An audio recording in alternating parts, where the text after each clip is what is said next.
Thank you very much, and it's a pleasure to be here. Define disruption. Disruption is to break up or throw into disorder.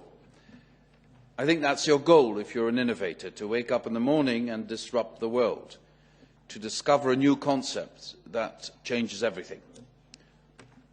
On social media, you get millions of shares on Euronext, shares worth millions. And as the inventions conquer the world, we stand in awe. Innovators are modern wizards. They enchant us with their magic.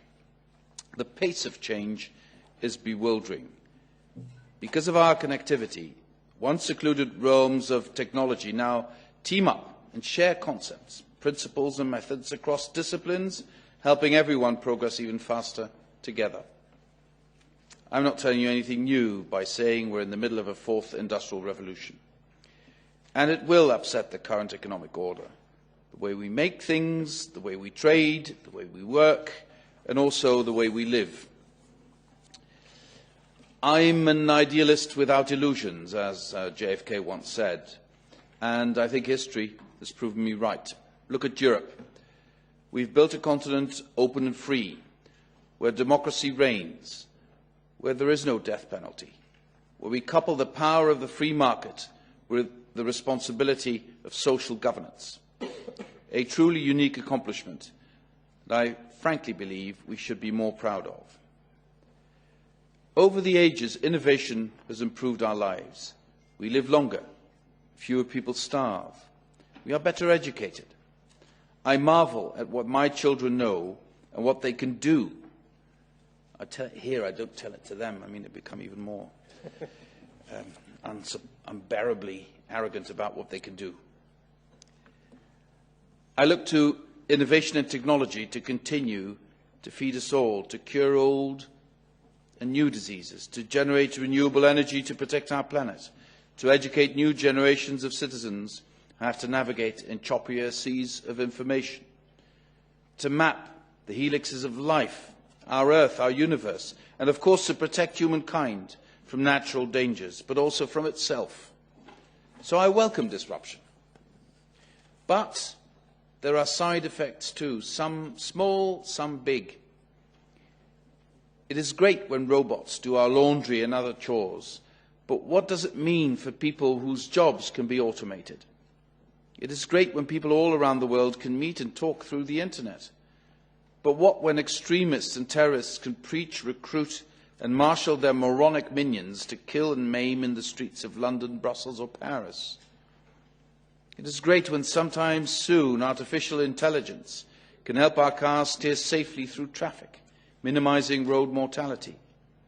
But what happens once we reach the pivotal point when artificial intelligence becomes smarter than us? Some say God created man and then man rejected God. Today we create sophisticated algorithms. Can they one day reject us? As technology surges forward, we need to take a step back and look in the mirror. Are our ethics, our norms, our laws adapted to these new developments? Can we still be sure that we humans, will still control technology? Going back to the basics, who are we? What do we stand for? What kind of world do we want our children to live in? Technology has no innate morality. Nuclear power can cure and it can kill. Innovation, above all, is a moral and political challenge. For innovation and technology to serve us, we, humanity, must endow innovation with true meaning. The next generation Internet must be more than the Internet of Things. It must be the Internet of values.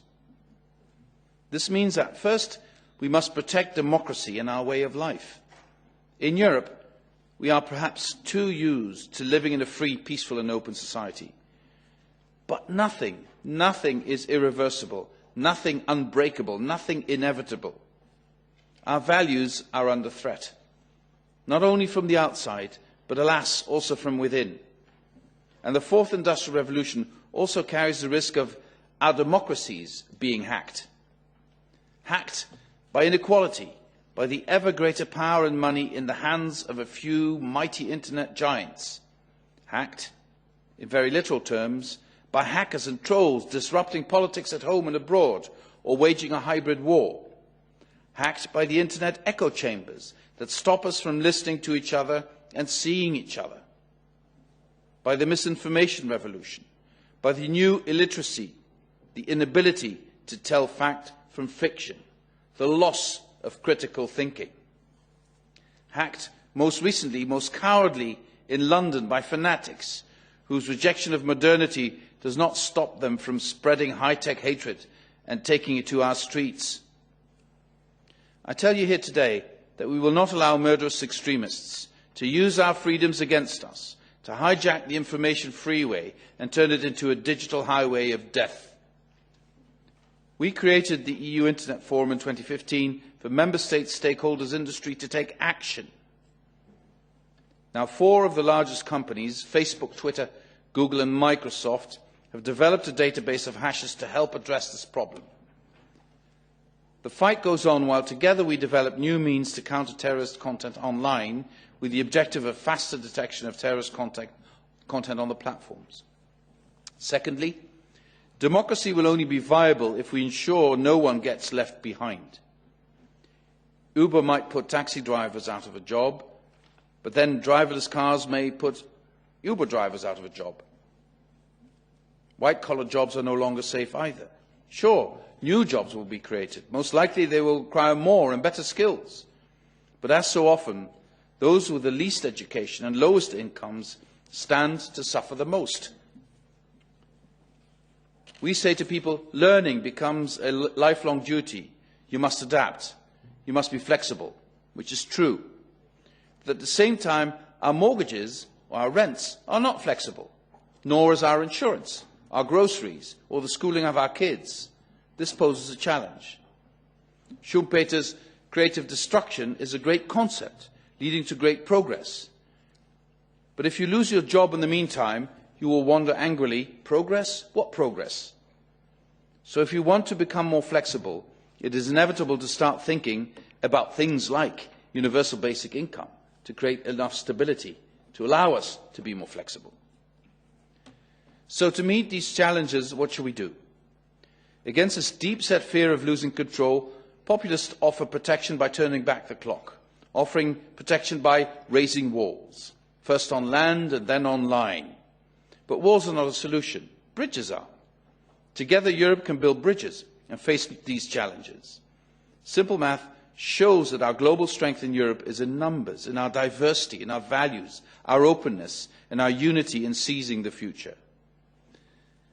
Both my grandfathers were coal miners. I'm proud of that coal mining tradition. But I would never dream of sending people down the pits today. Renewables are becoming cheaper by the minute, are clearly the way of the future, are clearly the better deal. We must reject a YOLO society, you live only once. We must instead embrace a WOHOW society, we only have one world. President Trump did the climate no great favour last week, to put it very mildly.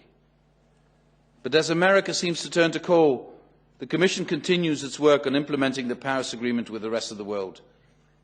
Its work on eco-design, making appliances more efficient, on the circular economy, moving towards a wasteless economy, and in the future on plastics, that great scourge of our seas and our health. Taking the lead with a strong sustainable agenda and calling out to scientists and innovators everywhere, join us in creating jobs and safeguarding our planet. But it's also about people. To stop the social fabric from ripping to shreds, we must redraw the social contract and reaffirm our promise that no one in Europe gets left behind.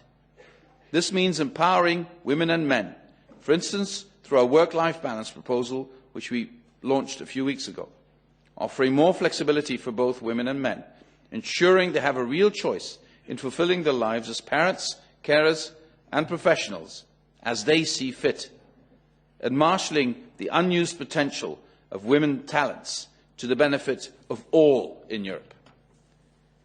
We must make sure that everyone will share in the fruits of progress, that free trade turns into fair trade, that we uphold high standards of health and safety globally, That's why we have presented a globalisation paper to start the debate on how we can harness globalisation, making it work for everyone, not just those at the top of society. We do all this and more because we need to secure the future of our European open society and our citizens. And we must do this because if we don't do this, the forces of illiberalism and xenophobia that prey on crises might be more successful next time round. So my conclusion is, I have great hope for the next generation internet. It's the next generation of Europeans who will make the next generation internet.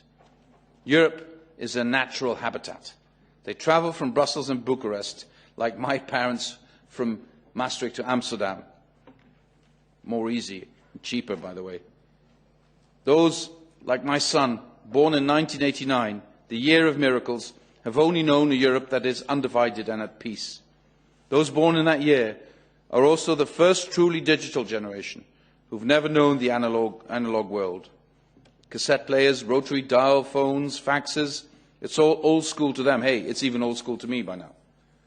Our young generations are idealistic, but without being ideological. Inspired not by visions, but driven by values. If they can harness their enthusiasm and organise themselves, I'm sure this new generation, true digital natives, true natives of Europe, will meet the challenge that faces us. So let us move forward into the future with high hopes.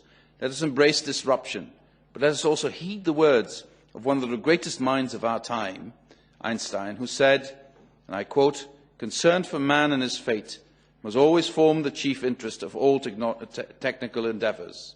Never forget this in the midst of your diagrams and equations." End of quote. Thank you very much.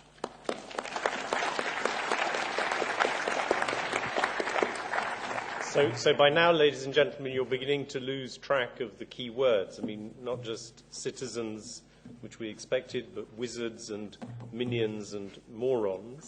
The good news is that there is, at the back of the room, an artistic quintet. I think of it as the Simon Denny Quintet, which is busy conveying in other than the chairman's words what is being said, but also what is missing. So you can see them in that little alcove, which usually gives out bits of paper. Here it gives out images. And think about it, because in the next session, the game we want to play with the audience is not questions and answers, but what issues are missing so far. So in about an hour's time, by the time we've had this panel and the next panel, that will be my question to the audience. What are the issues that the distinguished panelists have missed? So thank you very much, First Vice President Timmermans. And now I pass the floor to Commissioner Carlos Moedas. Carlos.